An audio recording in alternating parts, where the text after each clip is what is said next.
अब आज से हम आप लोगों को एक नया पाठ शुरू कर रहे हैं। नया पाठ का नाम है समास। तो बच्चों, ये आपकी राजीव प्रकाशन की किताब में 226 नंबर पेज में है। इसको आप लोग किताब से देखिए। समास। समास का अर्थ है संक्षिप्त, यानी संक्षेप में करना। समास का अर्थ है संक्षेप में करना।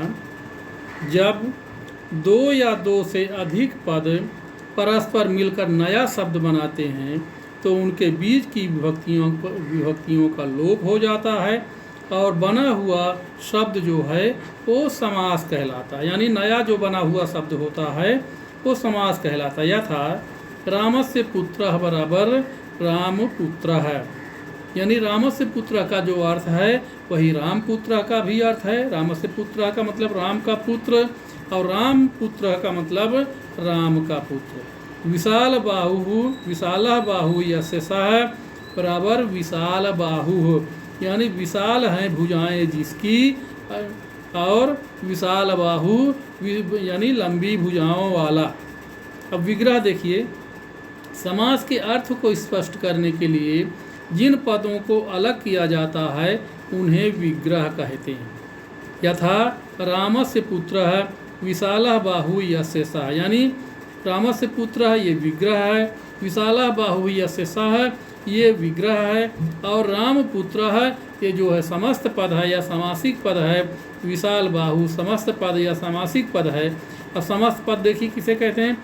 समास होने पर जो शब्द बनता है उसे समस्त पद या सामासिक पद कहते हैं। यथा राम पुत्र है, विशाल बाहु आदि ये समस्त पद हैं।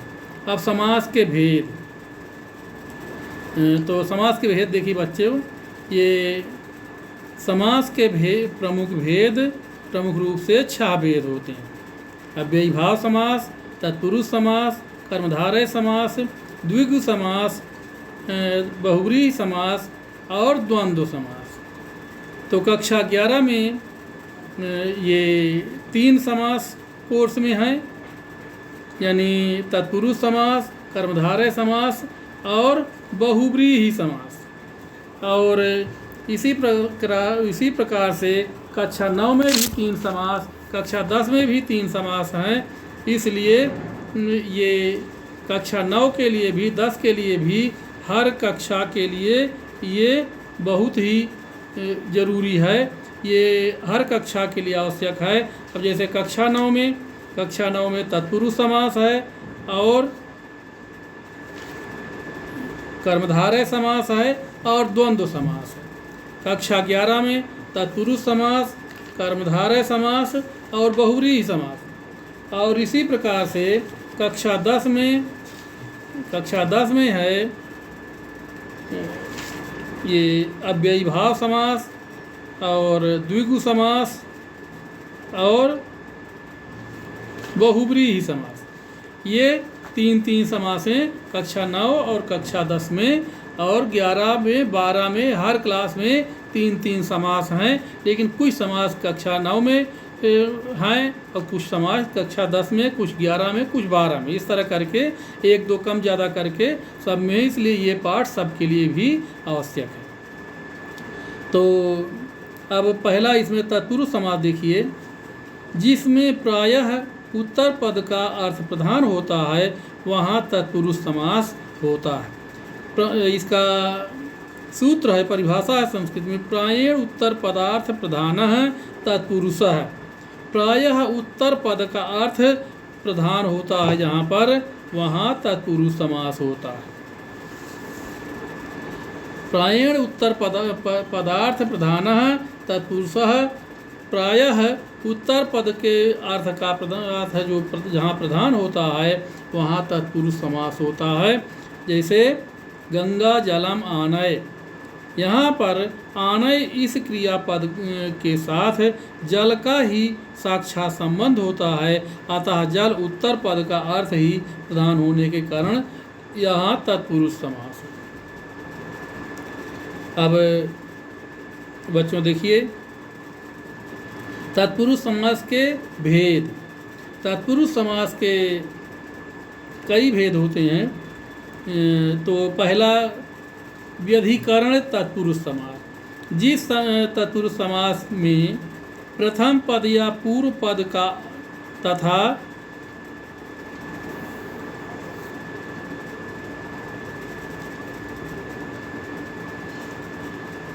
एक बार फिर से देख लीजिए तत्पुरुष समास से, जिसमें प्रायः उत्तर पद का अर्थ प्रधान होता है वह तत्पुरुष समास कहलाता है। प्रायण उत्तर पदार्थ प्रधान है तत्पुरुषः। यथा गंगा जलम आनय, यहाँ आनय इस क्रियापद का के साथ जल का ही साक्षात संबंध होता है, अतः जल उत्तर पद का अर्थ ही प्रधान होने के कारण यहाँ तत्पुरुष समास है।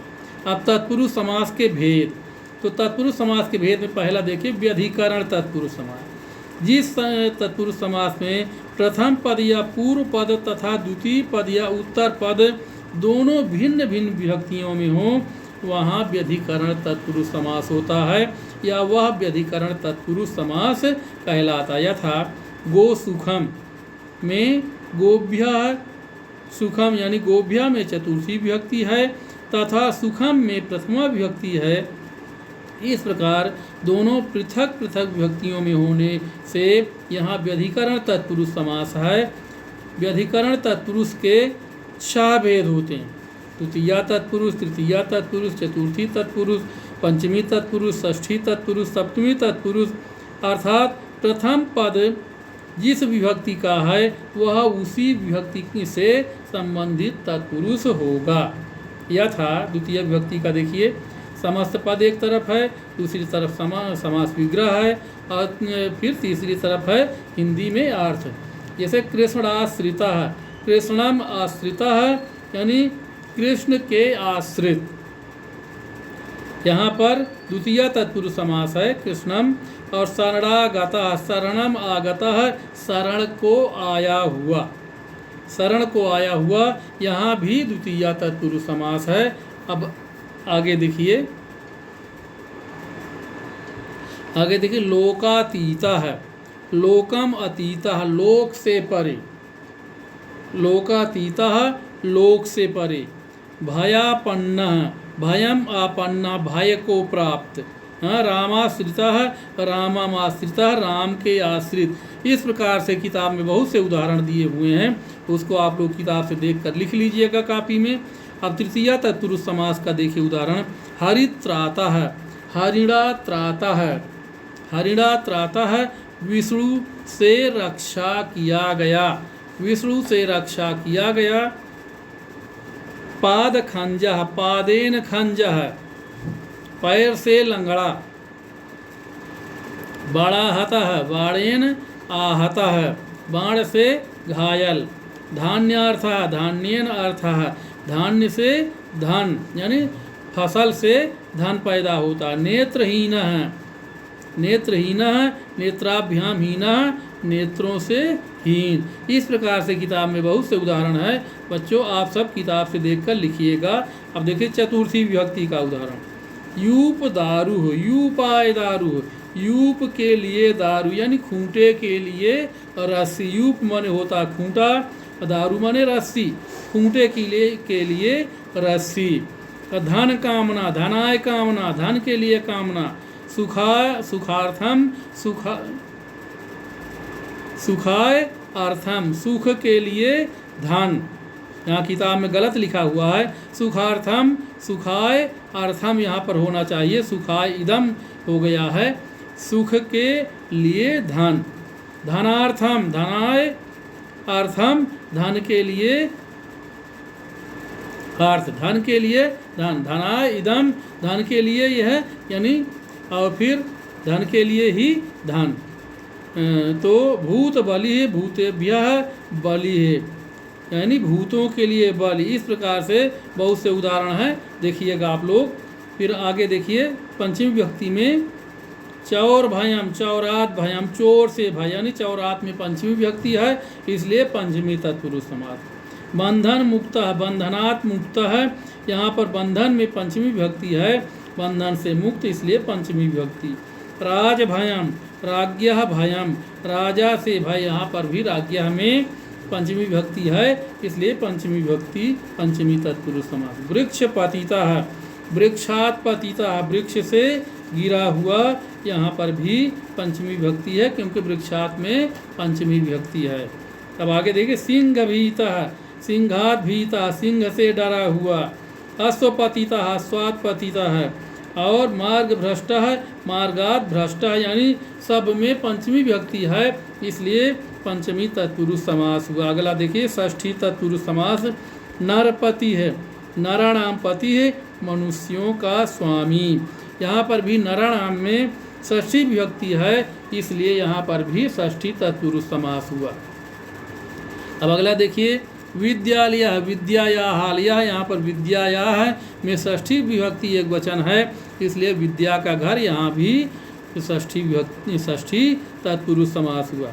इस तरह से ये कई उदाहरण हैं। अब फिर सप्तमी में देखिए, सप्तमी तत्पुरुष में अक्ष सौंड है, सौंड है, अक्षेषु सौंड है, पासों में सौंड चतुर है, यानी अक्षेषु में सप्तमी विभक्ति बहुवचन का रूप है, कि पासों में सौंड जो है वो चतुर है, इसलिए अक्षेषु के कारण इसमें सप्तमी विभक्ति है। गुरु भक्ति है, गुरव भक्ति है, गुरु में भक्ति, इसमें गुरव में भी सप्तमी विभक्ति है, इसलिए सप्तमी तत्पुरुष समास हुआ। कला निपुण है, कलासु निपुण है, कलाओं में निपुण, कलासु में भी सप्तमी विभक्ति है, इसलिए यहाँ पर भी तत्पुरुष समास हुआ। इस प्रकार बच्चों आप ये सब द्वितीया से लेकर सप्तमी विभक्ति तक का उदाहरण आप लोग किताब से देखकर लिख लीजिएगा। ये आपकी किताब में 226, 227 और 228 नंबर पेज पर है, जिसमें से हर विभक्ति का कम से कम 3-3, 4-4 उदाहरण आप लोग किताब से कापी में अवश्य लिखिएगा। आज के लिए इतना ही, इसके बाद आगे का पाठ फिर पढ़ाएंगे। धन्यवाद।